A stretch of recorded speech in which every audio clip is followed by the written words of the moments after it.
नमस्कार सभी मित्रों को मेरा प्यार भरा नमस्कार। मैं अजय स्टोरी क्रिएटर लेकर आता रहता हूँ आपके लिए कहानियाँ। आज ये कहानी किसी बड़े मुद्दे पर है।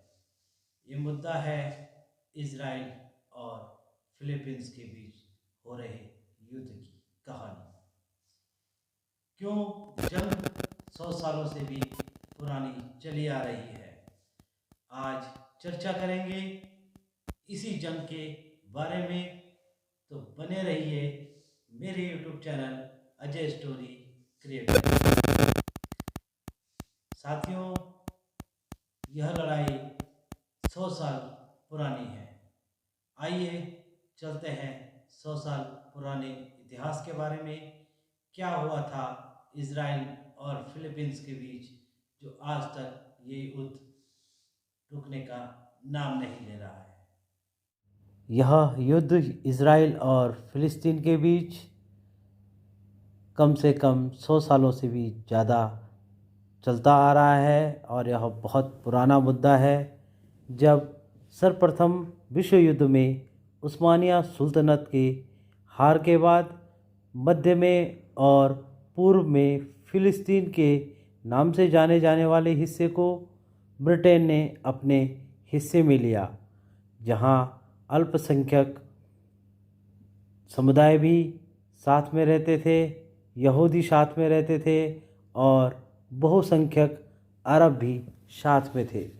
दोनों के बीच तनाव तब शुरू होता है जब अंतर्राष्ट्रीय समुदाय के ब्रिटेन को यहूदियों के लिए फ़िलिस्तीन में एक राष्ट्रीय घर के तौर पर काम करने को दिया जाता है। यह जो स्थान है, यह यहूदियों के लिए उनके पूर्वजों का घर है, जबकि फ़िलिस्तीनी अरब भी इस पर दावा करते हैं और इस पर विरोध भी जताते हैं।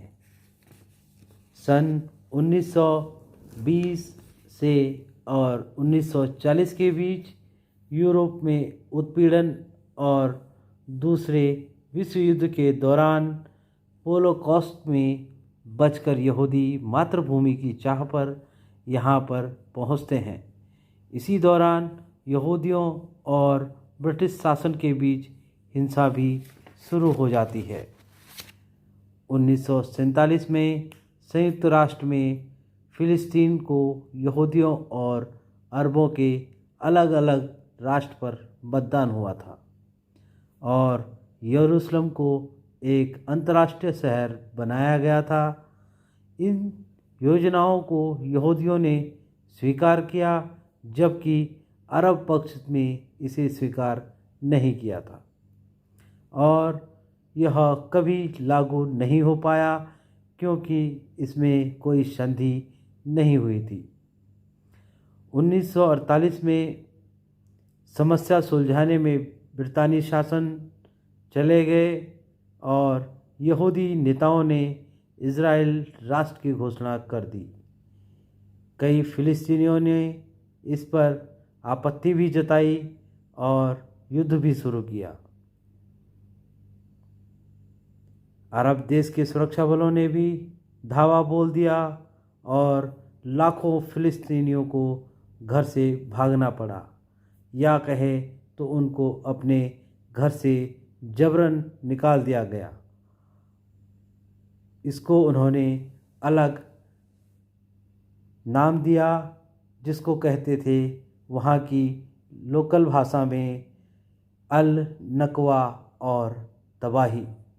ऐसे नामों से उस समय उस युद्ध को वहाँ के स्थानीय लोग कहा करते थे।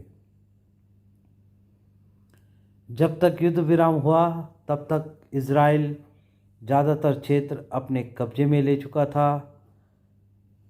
जॉर्डन के कब्जे वाली ज़मीन को वेस्ट बैंक और मिस्र के कब्जे वाली ज़मीन को गजा के नाम से जाने लगा।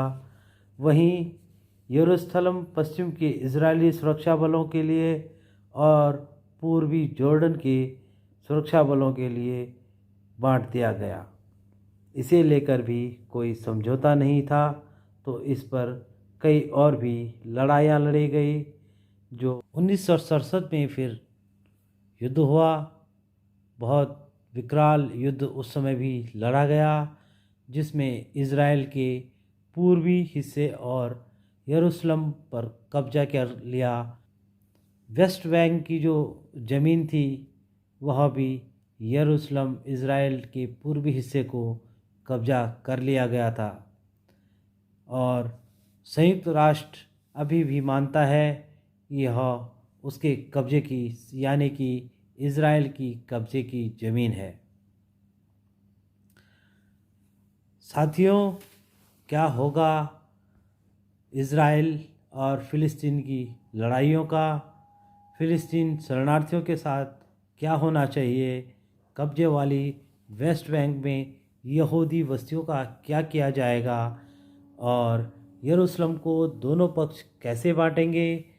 क्या फ़िलिस्तीन राष्ट्र इज़राइल के साथ बनाया जाएगा या नहीं? आगे हम वीडियो में चर्चा करेंगे।